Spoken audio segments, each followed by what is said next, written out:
അതിനെല്ലാം അവൾ കറക്റ്റായ ആൻസർ പറഞ്ഞുകൊണ്ടിരിക്കുമ്പോഴാണ് പോലീസിന് ക്രിസ്റ്റലിൻ്റെ മേലിൽ ഡൗട്ട് വരാൻ തുടങ്ങിയത്. അത് ക്രിസ്റ്റൽ കൊടുത്ത സ്റ്റേറ്റ്മെൻറ്റ് മാത്രം കരുതിയല്ല, സ്റ്റേറ്റ്മെൻറ്റ് കൊടുക്കുന്ന രീതിയും കൂടെ കണ്ടിട്ടാണ്. അടുത്ത വീട്ടിലെ കുഞ്ഞ് മരിച്ച രീതിയിലാണ് ക്രിസ്റ്റൽ സംസാരിച്ചിരുന്നത്. സ്വന്തം കുഞ്ഞ് മരിച്ചതിൻ്റെ ഒരു സങ്കടവും മുഖത്തില്ലായിരുന്നു. അതുകൊണ്ട് തന്നെ പോലീസ് ക്രിസ്റ്റലിനെ അറസ്റ്റ് ചെയ്തു കൊണ്ടുപോവുകയാണ്.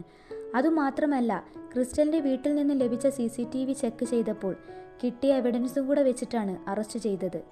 CCTVയിൽ ഫോഴ്സ്ഡ് എൻട്രി ഒന്നുമില്ലായിരുന്നു. അതുകൂടാതെ പോലീസിനെ ഞെട്ടിച്ച മറ്റൊരു തെളിവെന്തെന്നാൽ, ഞാൻ തുടക്കത്തിൽ അടുത്തുള്ള സ്റ്റോറിൽ ക്രിസ്റ്റൽ പോയതായി പറഞ്ഞില്ലേ, അവൾ പുറത്തു പോയിരുന്നത് സത്യം തന്നെയാണ്. പക്ഷേ അത് അടുത്തുള്ള ഷോപ്പിലോട്ടല്ലായിരുന്നു. അത് ക്രിസ്റ്റലിൻ്റെ വീട്ടിൽ നിന്നും 1000 കിലോമീറ്റേഴ്സ് അകലെയുള്ള പ്യൂട്ടോറിക്കോ എന്ന സ്ഥലത്തോട്ടായിരുന്നു.